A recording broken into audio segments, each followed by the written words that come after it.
Apostle Paul wrote to Philippians, "Finally, brothers and sisters, whatever is true, whatever is honorable, whatever is right, whatever is pure, whatever is lovely, whatever is commendable, if there is any excellence, and if anything worthy of praise, think about these things." This is a reminder to check what your mind is filled with. What do you spend most of the time thinking about? There is wisdom in Paul's advice. Healthy thinking leads to healthy living. It's Saturday, December 11th, 2021, and today I'm commenting on the topic of cryptocurrency, and I will attempt to hopefully make the concept of blockchain a bit clearer. And my co-host Vadim reviews the week's news in relation to the vaccine mandates.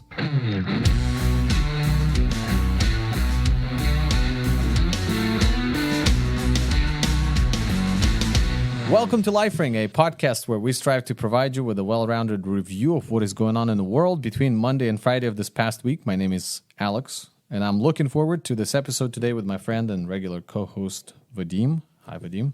Hello. What's new with you? Not much, I guess. I had mandatory training this week. Well, like you were forced. Oh, because you're part of the union, right? Yeah, so that was fun. So you're progressing in your in my apprenticeship badges or apprenticeship, I guess. Mm-hmm. Yeah. Well, not really. It's not really progress. It's scheduled way ahead of time, and you just have to do it whether you're working anywhere or not. But you are back in business, right? Or yes, will sir. be? Yes, all right. sir. That's cool. Life is good. That's nice. That's good to hear. What about you? Well, I am excited about the season, but then at the same time, I think we're 1/3 into December, which is quick. It tends to get busy around holidays for me. Not this year, I think. I even postponed, like we do the children's Christmas party. Oh, yeah. Heard about that. You guys put it off till like January, right? Yeah. So the guy that assistant. Your right-hand man. Yeah. The other guy that I work with in children's ministry, right? Mm-hmm. He suggested the idea of doing the Christmas party based on the Russian calendar, the Slavic way of celebrating Christmas, which is in January 7th instead of 25th. Anyways. All right, let's dive into our first story. So what is blockchain? You undoubtedly heard this word before. Something to do with cryptocurrency, right? Something to do with NFTs. Well, blockchain is a decentralized database.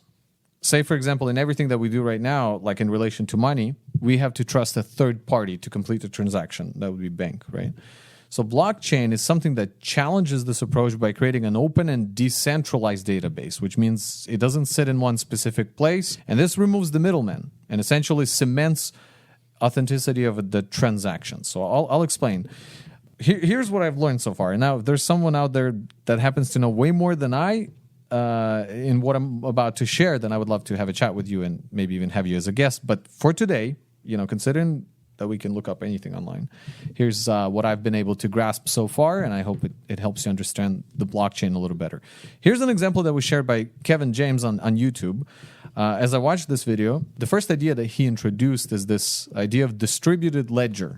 Ledger being a list of transactions, right? Which is to say that the record keeping is done by each party involved rather than by one centralized system. Here's a cool example. Apparently 500 AD, 1,500 years ago, right? On the Yap Island in Micronesia lived these people known as Yapese. They use stones as their money. They call them Rai stones. Rai, R-A-I.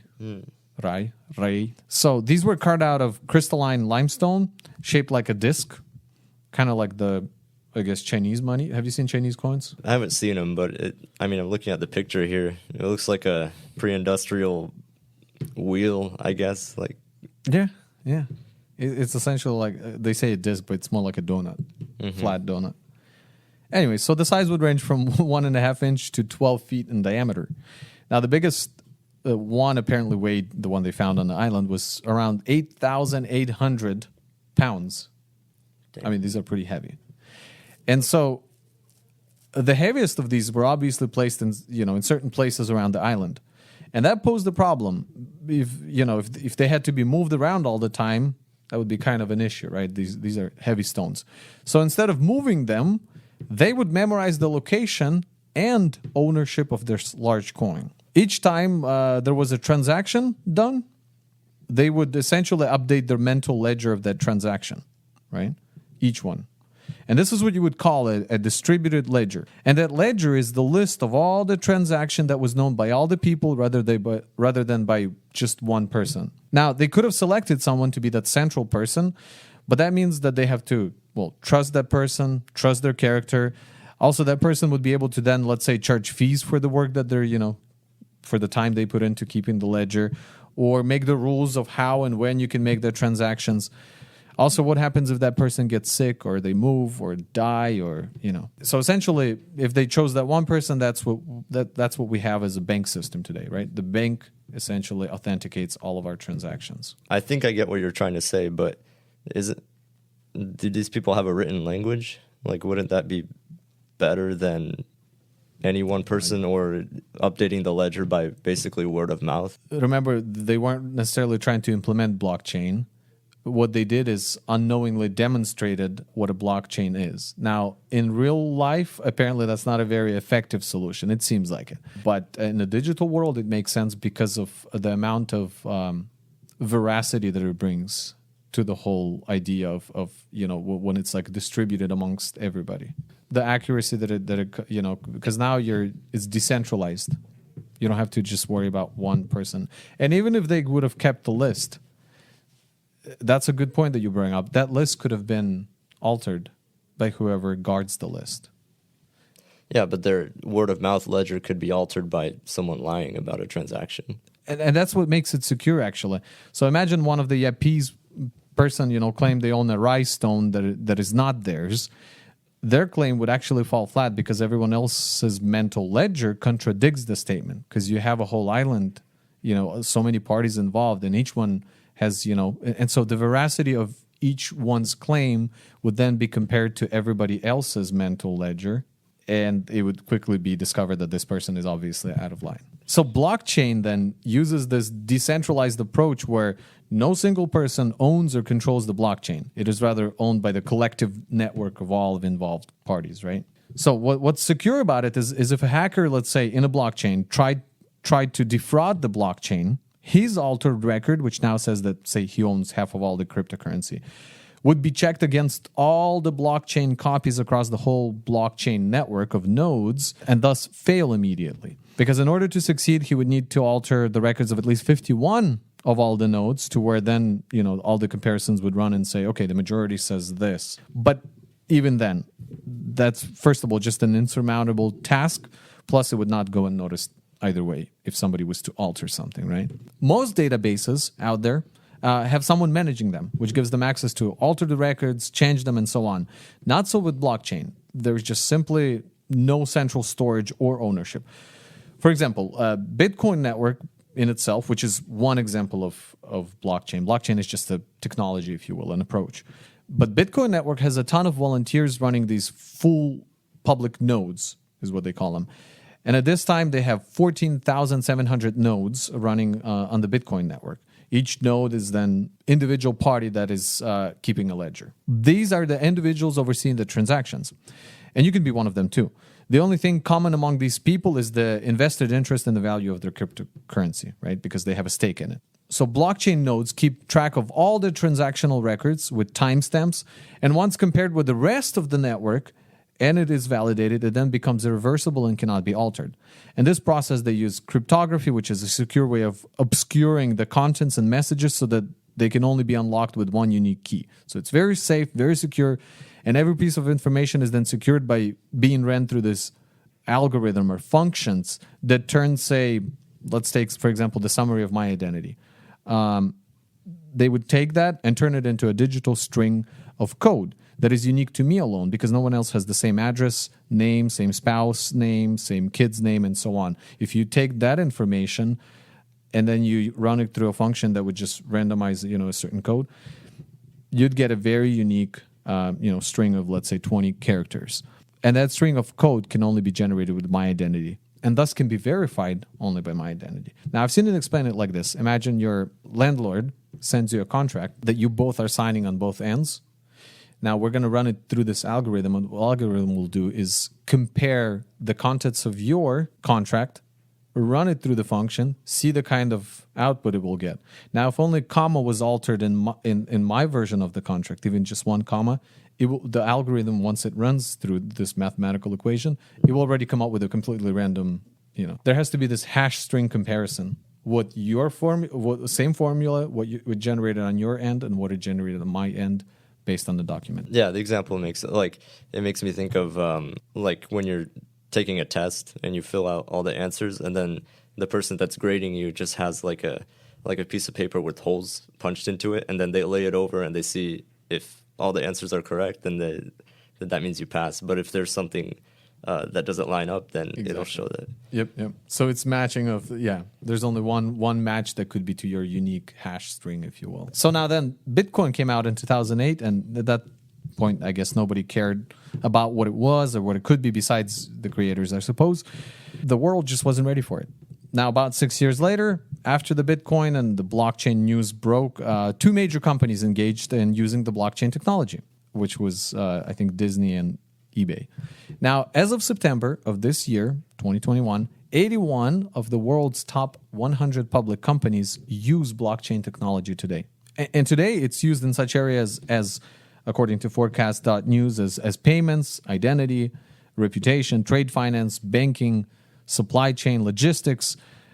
They also go on to say with the use cases that include blockchain as a service, interbank transaction, and traceability. Now, Bitcoin was the first instance of proof of work of this blockchain concept, even though the idea itself was developed first actually in 1991. There were these two guys who were looking for a way to make time-stamping a digital document unalterable so nobody could change it, hard to tamper with. And so they came up with this distributed ledger idea. Like if it's on multiple networks, then it's kind of hard to hack into that, if that makes sense, because now everybody has multiple copies of the same info. So they described this method of storing documents in these blocks of data that then would be linked together like a chain across the network, hence the blockchain. Does that make sense? Yeah, it does. I know I've heard the word blockchain before, but it's something that you can get by without having to even know what it is. You can use it in a sentence. I think it's akin to internet. When it was, 1995, and people started talking about internet like it became, more or less public. And then as you go in towards 2000s, more and more people talk about it. Now you could wait until, everybody else adopts it and you're going to be one of the last adopters, sort of just kind of ride the wave. But I think there's benefit in understanding it. And so right now we're just beginning to kind of clear the fog on what this thing is. And I think it's going to be important in the years to come. But one of the implications of that is that somebody was saying 10 years from now, it's likely that we're going to be taxed, for example, through the blockchain. Also think about an application in voting, right? So now you don't have to worry about fraud because essentially everybody who's part of, everybody's ledgers are updated at the same time. There's no more let's review your records and let's review the records of the audit and all of that. Yeah, it's a bit perfect. I can't wait to log on to the blockchain and check out your social credit score in real time. Like the China social credit system. Yeah. And that's why I'm covering the stories. There's a few good reasons, really. One is that I do have a story that I'm about to share.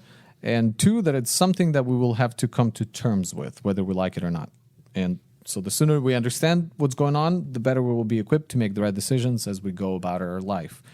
So here's the story this week. Now, as I said, Bitcoin was created by anonymous Satoshi Nakamoto.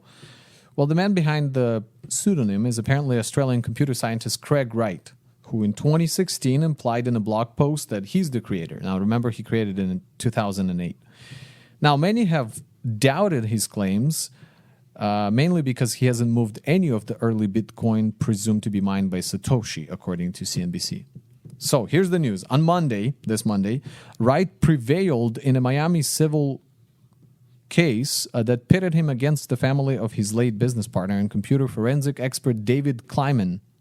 At stake was half of the 1.1 million Bitcoin mined and held by Satoshi. A cash currently worth around $54 billion. What they're going on to say is the prosecutors argued that Kleiman was a co-creator of Bitcoin alongside Wright, entitling him to half of the Satoshi's assumed fortune. A federal jury in the West Palm Beach sided with Wright and declined to award any of the Bitcoin to Kleiman's estate, according to CNBC. Wait, so was this before or after? I don't know if you were going to mention it, but before or after it dropped like $9,000 on Monday. Right, and probably in anticipation of the case, I assume. Here's what I heard from or read from Forbes. They went on to say Bitcoin and cryptocurrency prices remain under significant pressure following a sharp sell-off last weekend, sparking worrying bubble warnings. The Bitcoin price has lost almost 20% since last week and is trending downward, moving lower along the second largest cryptocurrency by value, and that's Ethereum.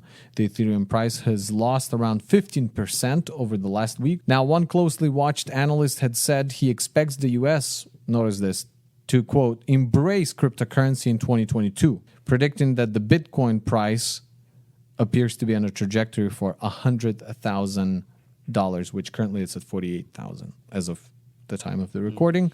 And he says also Ethereum price could be at $5,000. I mean, if Bitcoin's gonna double, then Ethereum should be like 9,000. So anyways, considering the inflation that we're facing right now, which creates a lot of financial tensions, and the growing distrust in government, who are, by the way, have ensured that they get a piece of the crypto pie through new taxes and regulations, it's likely that we'll be seeing a shift towards digital currency, and most likely a global one. We are to proceed into this reality then with caution, that although it is fascinating, it has the potential to be destructive to humanity. Now, this week, according to New York Times, quote, the United States Surgeon General on Tuesday warned that young people are facing devastating mental health effects as a result of the challenges experienced by their generation, including coronavirus pandemic. So a big part of it is that they spend time online, immersed in the virtual world of media and pop culture trends. And because of that, their self-esteem is affected. Their values start to shift because they value things that they see in the lives of other people more than the things that they have in their own lives. And so it's concerning because this virtual world messes with the minds of our youngest people right now, right? Growing up.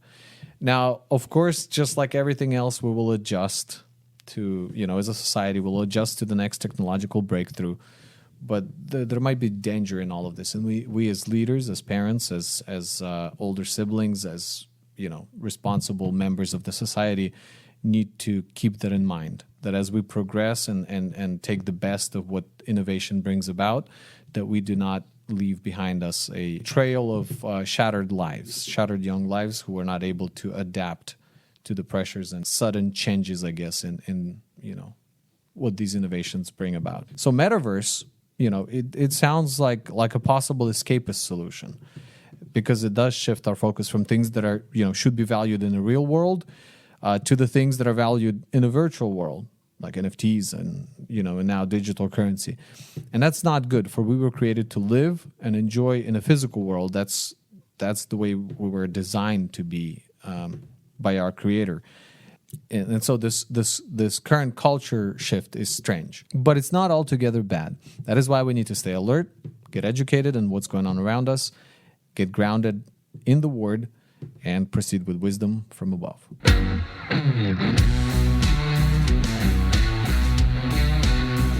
Welcome to Lightning Round, where we get to comment on some of the most important, outstanding, and interesting stories of this past week, while offering a brief commentary and hopefully inspiring you to look into those stories more if you're interested. So we're beginning with the world stories. According to Associated Press, this happened in Mexico. A cargo truck jammed with people who appeared to be Central American migrants rolled over and crashed into a pedestrian bridge over a highway in southern Mexico on Thursday, killing at least 53 people and injuring dozens more, authorities reported. So what they're saying here is that this truck, they had about 100 people in there, so slammed into a highway bridge or a pedestrian bridge over a highway. And a lot of these people were women and children. They're saying these victims appeared to be immigrants from Central America, though their nationalities have not yet been confirmed. Yeah, that's really tragic. I mean,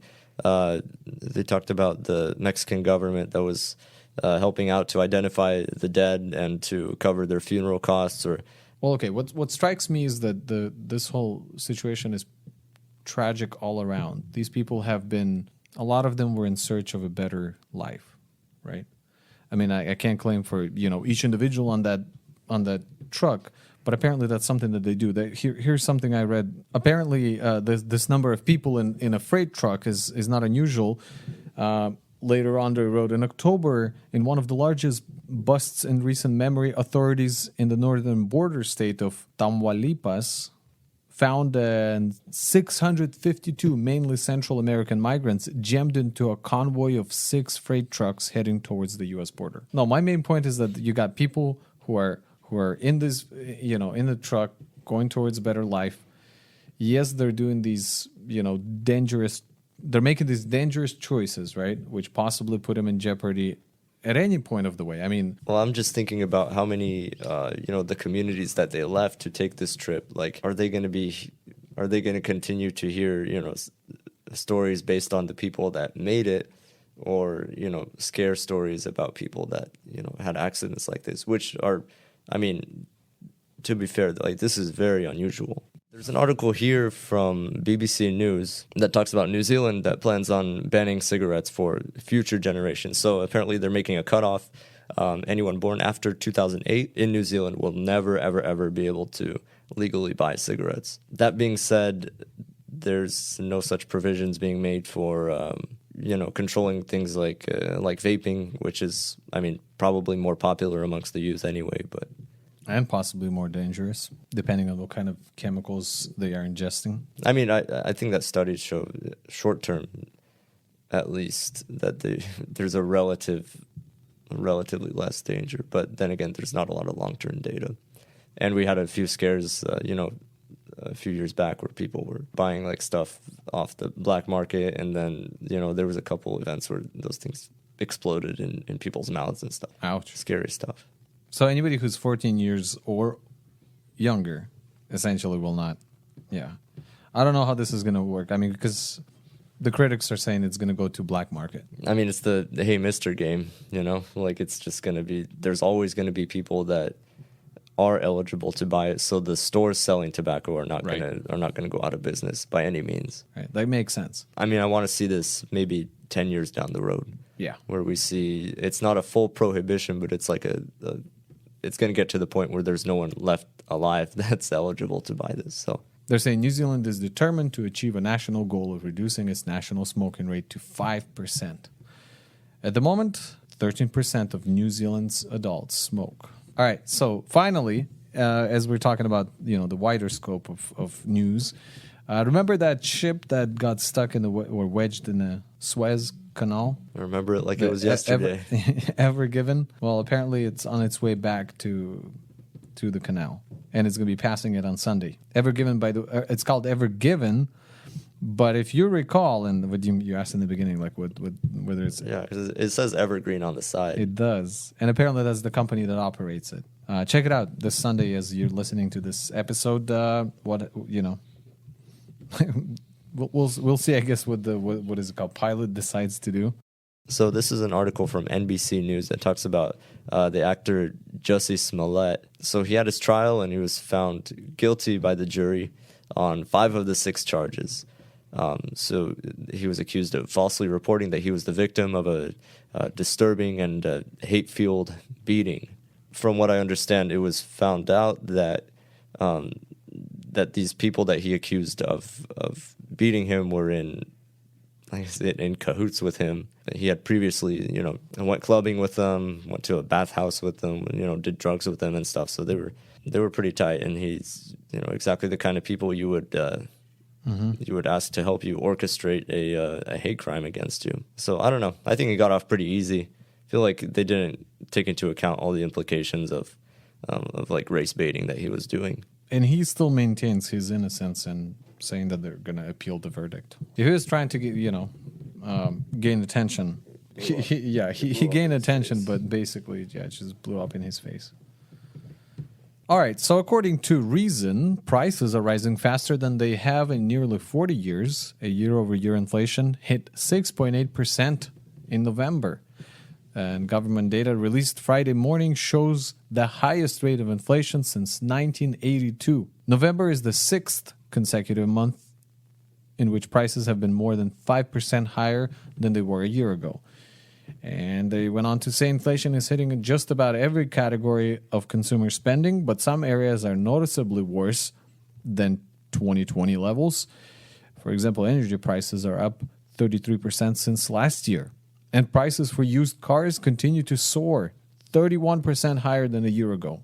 Prices for food, clothing have increased by about 6% and 5% respectively. Yeah, it's pretty staggering to watch it all unfold. Did you hear about the dollar? The dollar store is now, everything is costing $1.25. I mean, even they had to adjust.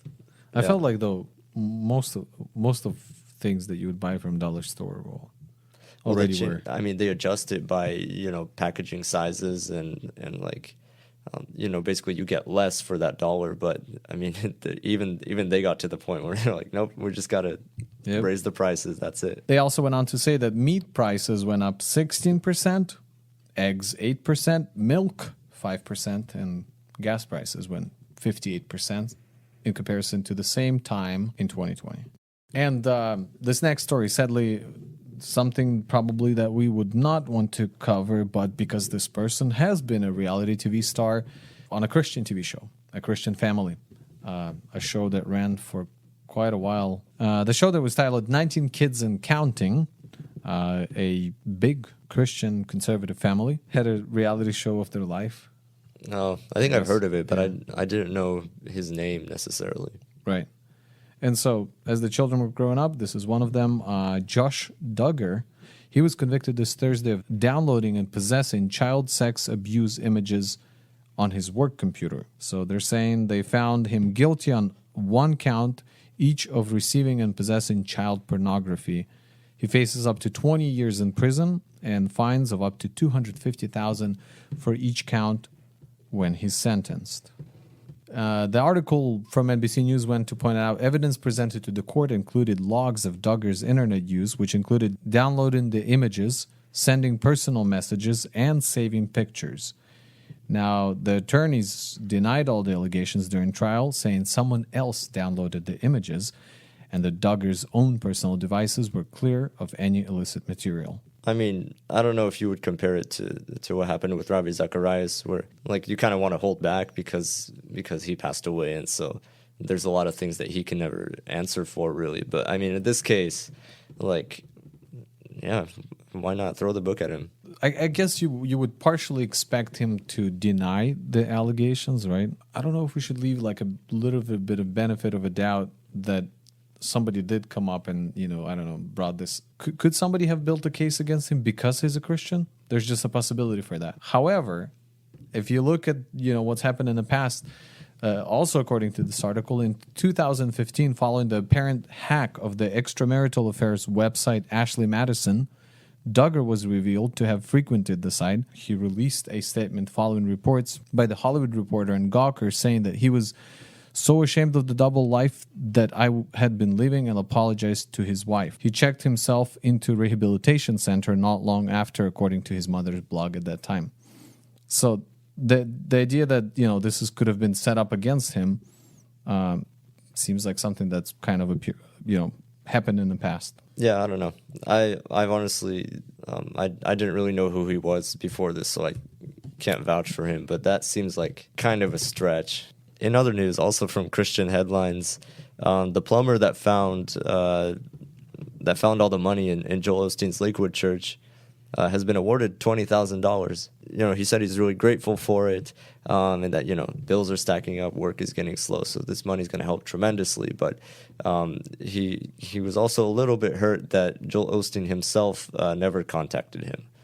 So it was kind of that done was important all for him. through. He was like, I felt like at this point I should have heard something. I'm just a little bit upset. Well, I mean, think about it. Like he could have made off with the money, in a sense. I don't know how much he was being watched, but he could have come away with a lot more than $20,000. He did the right thing. I was trying to read this comment right here where it says Houston. So Crime Stop. This is at the time when it was reported that $600,000 was missing. That the Crime Stoppers offered $5,000 for any information leading to an arrest, And then Lakewood offered additional $20,000 reward for the information. So this guy essentially, well, he got the information. That's how they decided $20,000. Oh. See what I'm saying? Like back in the days when because it was reported, right, that it was missing. They posted a reward amount, so now he cashed in. But still, I'm looking at it, and I'm like 500 envelopes of cash, checks, and money orders. Man, that looks like somebody was stashing something up for the future. I feel like if I had 600 grand stashed somewhere, I would be keeping a really close watch on anyone who even got close to that bathroom. So in the town of Ramenskoye, near Moscow, up to 200 people were detained at a pastor's conference of the New Generation churches.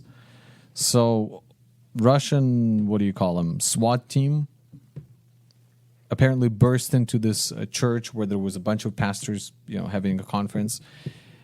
And this is, I guess, there are some things that you expect of Russian SWAT team, right? When they burst into a building, I guess you could expect it from any SWAT team, is that they're going to be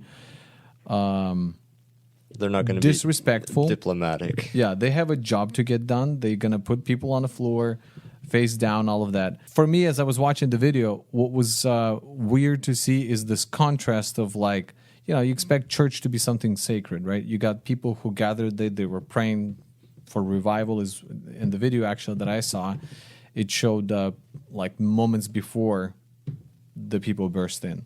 You got, church service going on. These are pastors praying for the country.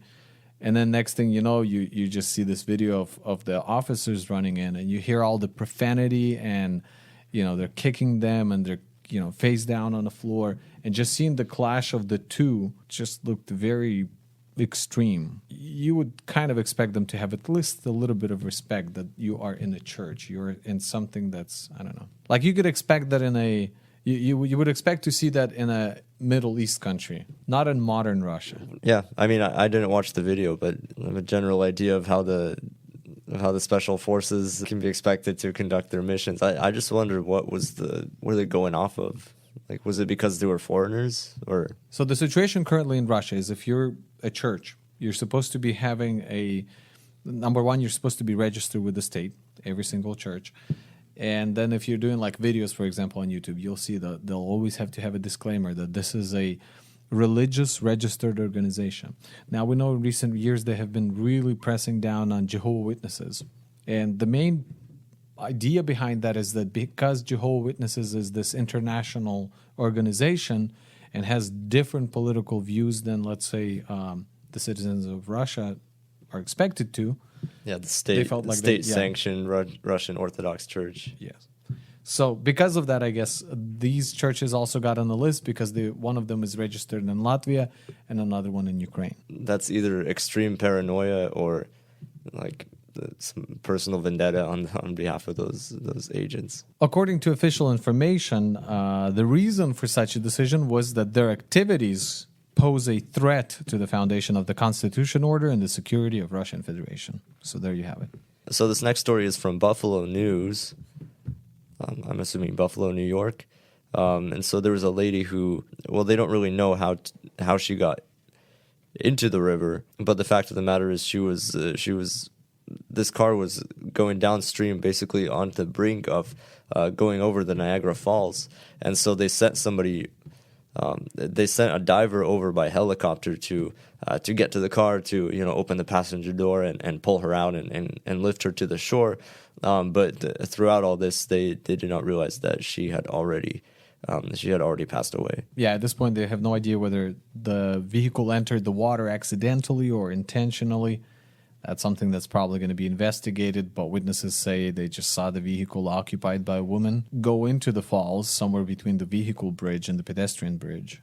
Almost a heroic rescue story, but she was in her 60s, in her late 60s. So as we were recording this podcast, we sometimes recorded late Friday into Saturday. One of the news stories that was developing at that time is the news coming out of South and Midwest, where on Friday, a tornado ripped across Missouri, Arkansas, Tennessee, Kentucky, and Illinois. As of the time of, when we're seeing this article here, it says that 2 have been reported dead. dozens injured, mainly because of the roof collapse at an Amazon distribution center. But apparently this tornado is just massive in size. Yeah, I mean, obviously this story is still developing, but I mean, there was the Amazon Center, there's like a candle factory that they're mentioning, and then like a nursing home. Oh, yeah, the Manette nursing home that had also partially collapsed with 5 others injured and as many as 20 people were trapped inside. Yeah. It's crazy, though. They're talking about the debris getting flung like 30,000 feet into the air. That's more than... I didn't think tornadoes were capable of that. That's like...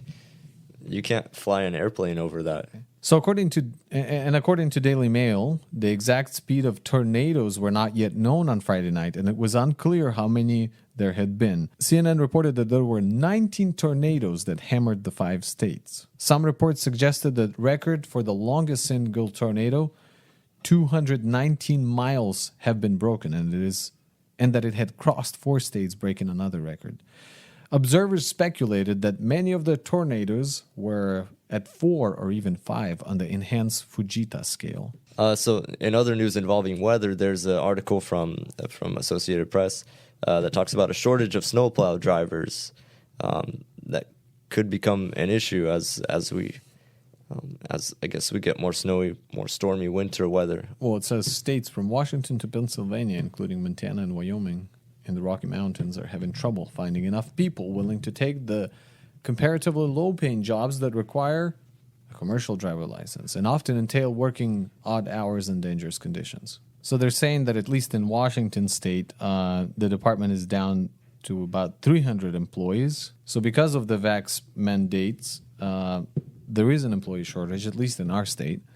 And I wonder, how it'll affect other states. But it might be a really bad situation. We're yet to see, I guess, once it starts really snowing, because some passes and roads will be closed longer than normal during the significant storms, like when it goes, nonstop, if you will. I mean, how hard is it to convince someone that jumping into a plow in the middle of the night around Christmas time, like that's a good career choice?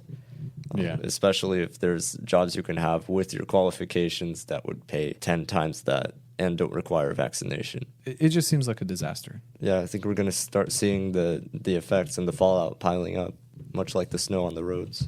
All right, so how about, since we talked about blockchain, so there's this virtual property trading game that is kind of blending the border between virtual reality and the real world. This is a blockchain-based game which users actually can buy, sell, and trade virtual properties mapped to the real world. They say by becoming a digital landowner, users can build their properties and earn UPX coins. I assume that's upland coins.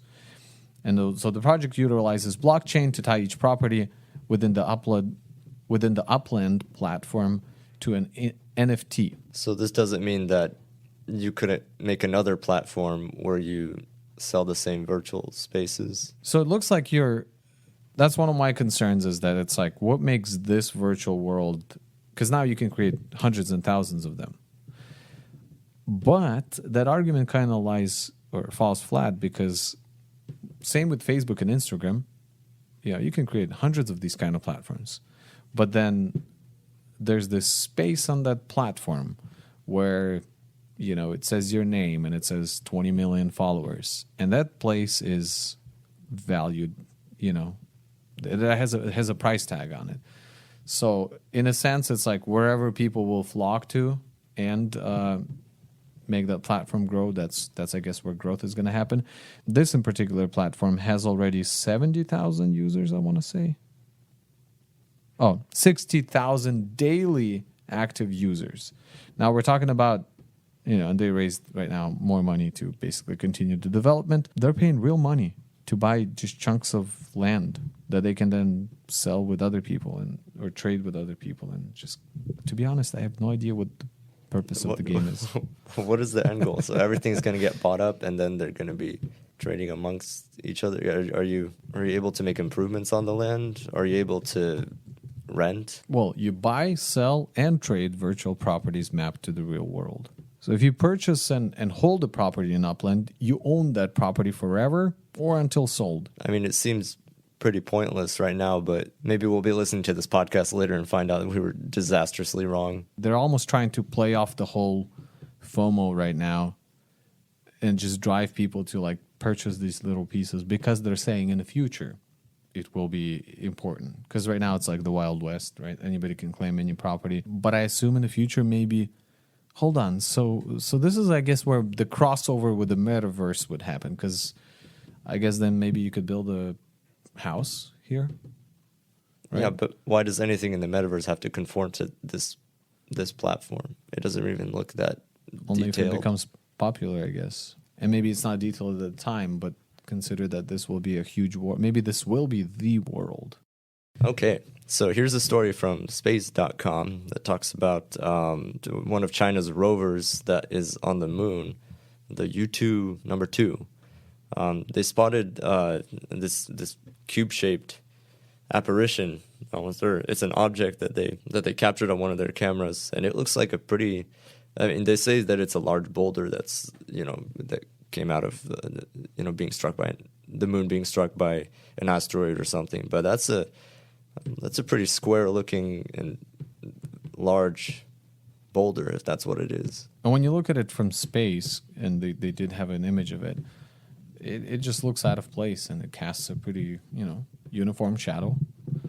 It might take them a while, right? It said it's going to take like a few months for them to get there, because this is just, this rover moving around. But they called it Mystery Hut. That's funny. Now imagine if they discover that it's like a man-made structure. And that, I don't know, Egyptians maybe launch somebody on space. If aliens could build our pyramids, why can't they build a little hut on the moon? Hey guys, welcome back to the show. We have one more main story for you today, and it's a zinger. So there's been a lot of talk on this program about vaccines and vaccine mandates. A couple different schools of thought. I don't know how to put it concisely, but there is a pretty strong discrepancy, I guess, in the way that people view this vaccine itself and the act of taking it, I guess. So it's a pretty even split, as much as one side tries to demonize the other and claim some moral high ground. Judging by what happened in the Senate this week, it's a pretty even split. We see by the voting results. So they basically voted to overturn President Biden's mandate that the businesses with over 100 employees would require vaccinations or routine testing for the big 19. So the vote went 52-48 in favor of overturning the mandate. A couple Democrats from West Virginia and Montana decided to throw away the script, and I, for one, am glad that they did. Now, this doesn't mean that the president can't veto it or that the House will have the same voting results. Or that state governors won't continue doing their tyrannical machinations, but at least it sends a message. Now, is this is similar, right, to the one that we were talking about, how the Sixth Circuit is reviewing also like one of these mandates, except that one is a federal one, right? Yeah, so I think this one is going through, this is a legislative process, whereas the thing that the Daily Wire and I'm sure a bunch of other people are suing as well, they're taking it through the judicial branch of government. So this is kind of a two-pronged attack, I guess, on this mandate, which is pretty cool. Because if this were to go through, this would become law. Yeah, assuming that... Yeah, it could be challenged later, but the idea is that this would be, if it passed through the Senate, it would be law. If it passed through the Congress and Biden signed it, then it would become a law. Yeah, that's right. There's obviously a lot of implications that have to do with this and, what's happening in the judicial branch as well. But what it does achieve, at least for now, is that it sends a message. And the message is this, that this over-polished narrative that you see on TV, here's what you need to know about the vaccine, and then words come in the screen, and it's in Comic Sans, and it's, you have these statements that it's safe, it's effective, we should trust the experts. And that's it. Like, that's the end of the commercial break. The actors in lab coats and treating you and making these incongruent, in my opinion, appeals to morality. You have the governor, de Blasio, eating a burger, showing you, I guess, the ecstasy you're in for when you finally get get the vaccine, and then you can get a free burger, and then entry into lotteries, too much to name. The message is that this hypnosis is not going to work for people that are not already sold on your product.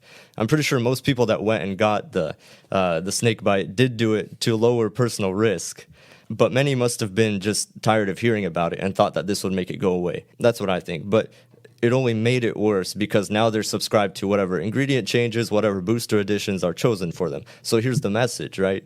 That this vote is essentially saying that you dangled the carrots to try and get the donkey to move. Then you brought out the sticks. But the donkey has stopped moving on its own half a year ago. And we've had a surplus of vaccines in this country since April, which is, how long has it been? Like 7 months now. Mm-hmm. So all the way then, the donkey had moved as much as it wanted to, and now you're just trying the carrots and sticks to try and move it past basically like what people volunteered for. If you think the donkey comparison is unkind, that's probably more intellectual credit than the government's giving you right now. I'll tell you that much. But like I said, this vote by itself doesn't really change much because even if it does go through, there's plenty of agents below the federal level that can weaponize this. So there's a couple things I wanted to touch on. One is the political weaponizing. The other is the Christian world, how some leaders have reacted and personal level things like religious exemption, things like that. What is political weaponization or weaponizing? I kind of think of it like in the world of politics, it's a huge juggernaut, I would say. Like we've seen in the Virginia elections, and this is not like this week's news, but last month or something, Youngkin got elected as governor, and so a lot of his platform was based on this promise that he would not mandate any vaccines. Well, this appealed to a lot of freedom-loving people, and so he won. But he bamboozled everyone because although he didn't mandate anything as the governor, he also gave local authorities pretty much every opportunity to enforce it themselves. So he's like, oh, I'm not, as your governor, I would never dream of mandating this vaccine. But counties and municipalities, wink, wink, like you guys decide for yourselves. That's kind of, although I wonder how much control does he have over municipalities and counties and whatnot. I guess as much control as Florida's governor has over Florida. Yeah, he's able to do it. In the sense that you can probably draw a line somewhere where you make mandating illegal in some sense. Right. And I thought it was illegal because eventually you run out of the statute of, or whatever it's called, the emergency. The emergency provision is, lasts only so long, right? And then you have to, I guess, keep proving that it's still an state of emergency. That's an interesting thought because I feel like if you have to prove that it's an emergency situation, then you can just point to all the things you're doing in reaction to the pandemic. So this reminds circular logic. Of course it's an emergency because look at what I'm doing. Yeah. So that's the sad thing is that it totally works. That reminds me of we look around the world, we can see what we can expect if the federal government goes unfettered in things like that and trying to crack down on the pandemic. Like you guys talked last week about the quarantine camps in Australia. Mm-hmm. And so there was an interview I saw about a lady named Haley Hodgson who was she was in Howard Springs, which is like the gold standard supposedly of quarantine internment camps, which is an oxymoron. But so she basically was tracked down because she was in close contact with an infected person. And while she was there for 14 days, they tested her 3 times, and all times were negative. So basically, they were keeping surveillance on someone who had COVID. And somewhere in the footage, they saw like her moped or something, and so they got her license plate and then tracked her down that way and sent her into the camp. Yeah. And in the end, she wasn't even she wasn't even a carrier, right? Yeah. Wow. So she never had COVID in the entire span of that altercation, I guess. I'm telling you, it's almost like people who do this work, they're sort of just like, oh, finally something interesting to spice up my day. Like, I'm going to go and chase this person down because, well, I guess it's part of my responsibilities and I haven't really chased people before, I guess. So now here's a good chance. Yeah, my job's to enforce the rules and I don't care what those rules are. Yeah. Or I saw a lot of examples of that in that interview where she recorded on her phone when she was at the camp that there was like 2 or 3, I guess, policemen that showed up. You couldn't really tell because they're like dressed in almost like Tyvek suits, and then like face shield and mask and stuff. And they're like, "There's a line on the balcony of your unit or whatever. You cross that line, you get a $5,000 fine, or like as long as you're wearing a mask, you're okay. But you can only the only thing you're allowed to leave your porch and go do is like to go do laundry, which is." I don't know. See, I haven't looked at that personally, but that sounds a bit disturbing. When you describe that right now, in my head, I'm like, hold on, this sounds a lot like. So it sounds a lot like either the Squid Game, right, or we're talking here about something more sinister, just this human idea of having some kind of satisfaction from running actual, think concentration camps, right, like. Nazis also thought they were doing with their. Again, I'm not trying to draw a direct comparison between the two, but it's a bit. There's like some shadows of that in there, as you described. Like you cross this line, you get. Again, no, it's almost like you would they want to see how good of a job they do, and like achieving different goals by using the same methods, I guess. Because like she was talking, and this is the same. This was like a half-hour interview, and there was so much in there. But she was talking about how she got either someone directly told her, or there was like a note on her door that if she wanted a Valium prescription, then they took some kind of evaluation of her and basically offered her a Valium prescription if she wanted it to like calm her nerves and stuff. I think Valium's like a muscle relaxer. It's interesting because like you've read Brave New World, right? Like it's you can draw parallels there where people are just they have this drug that's meant to pacify them and meant to kind of keep them within the confines of like this is your like you have all this autonomy, but you're never gonna use it in a way that endangers the state. Isn't that something you would think? So, for example, when a government wants to achieve its vision, it's doesn't even have to be utopian vision. Just this, bright vision of what they feel like would really move the world forward in a good way. You'd want people to essentially just agree with the plan and conform to that because, of course, you've thought through it and this is totally the best plan. And if only those dissenters would be removed or kind of see your point, and then for sure you would have achieved what you were going after. Right. You want the satisfaction of seeing your plan actually working out. Right, the way that you intended. And so, if that's what it takes, pacifying people, considering the religious zeal that people have nowadays for their political views, you would see that almost any means would justify the end. When you give a person a cause that is so high and noble, such as saving the world from the pandemic, that's where the switch in the mind goes like, like this is above, like these people are, whoever is in the camp, and they're trying to break the rules, they're going against the whole world. And I am the last guardian of, the bright future. And so that's where it gets scary, because it's like they will go and take measures which otherwise would have looked draconian, we would say, or really bad and horrible in relation to humanity. But they are just so justified in their grander purpose. You mentioned religious zeal and politics. I do think that there's room for some discussion there, and it has to do with religious institutions. There was an article from the Moscow Times. It talked about a top official in the Orthodox Church, Russian Orthodox Church, saying that refusing to take the vaccine is something that, quote, "you'll have to atone your whole life for the sin you committed, that you thought about yourself and not another person."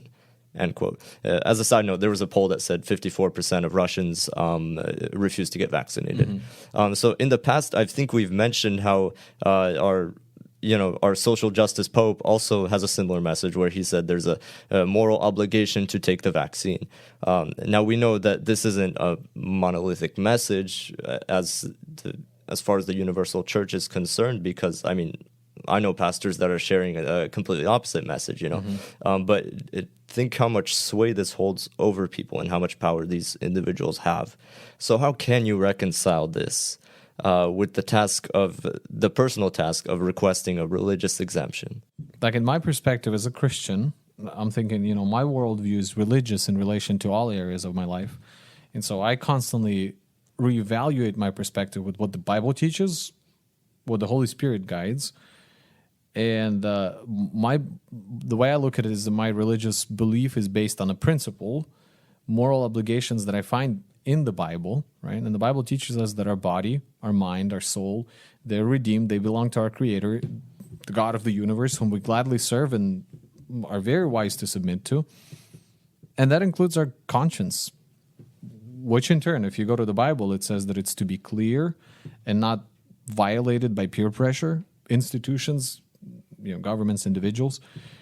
And so considering the way I look at it personally is considering the circumstances that we're in right now, the unknown future effects of the vaccine, considering dwindled efficacy of the vaccine and the current challenges, on a federal level, among other reasons, I personally cannot, in my clear, faithful conscience, proceed to take the vaccine.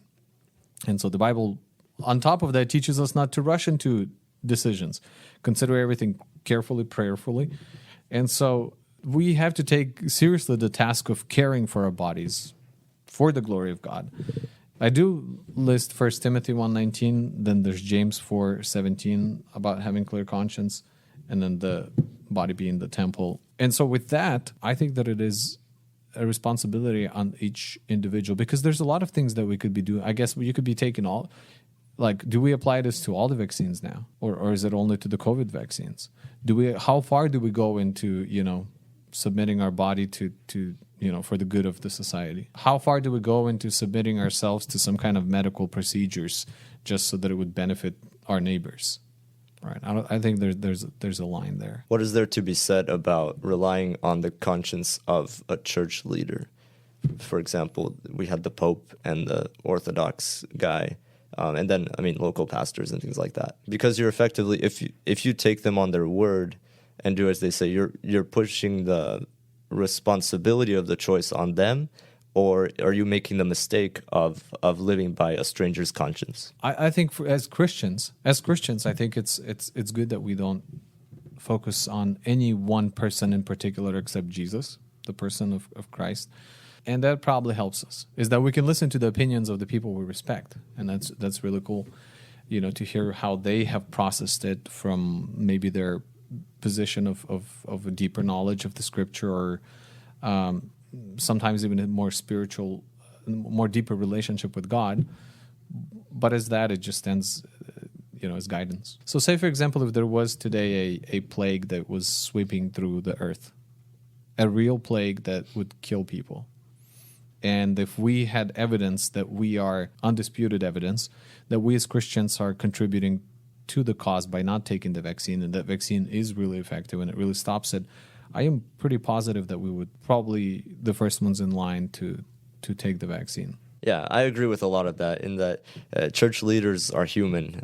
Their word is not necessarily is not the inspired word of God per se.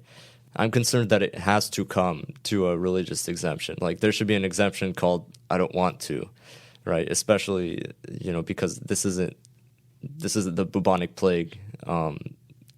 In terms of personal risk assessment, you have I'm not going to get into it, but there's a perfectly valid philosophical and rational reason to make a risk assessment for yourself and decide that it's not for you. I think that as far as arriving at an anti-vaccine position purely based on scripture, you may have to do some acrobatics. And I listened to yours, and I've read through a few other people's. I still think that, because vaccines didn't exist back then when it was written, and so it's really not directly addressed, but you can do it. And the people reading it, they're heathens, they don't care, like we talked about off air, but you should still be seeking to have integrity in your spiritual beliefs and in your religious views. There's a lot to be said about your body being a temple, and you're consciously bringing harm to oneself if you make the wrong risk assessment. But most important to me is the principle that if there is no man that you can appeal to, your last resort is to appeal to heaven. And so, that was the rhetoric that founded the country we live in, and it's an irrevocable truth. Well, that's all for the stories for this week. We are so glad you've joined us for another episode of Life Ring. Please consider following us on Facebook, Instagram, Twitter, or YouTube. Just type in Life Ring Podcast. Also consider sharing it with a friend or a family member that would benefit from a weekly overview of the current events from a conservative and Christian perspective. And as always, we would like to remind you that there is no better news on any given day than the good news of Jesus Christ. He died for the sins of the world so that everyone who comes to him would be saved. We encourage you to seek him if you haven't already. Thank you for listening to Life Ring, and we'll see you next week.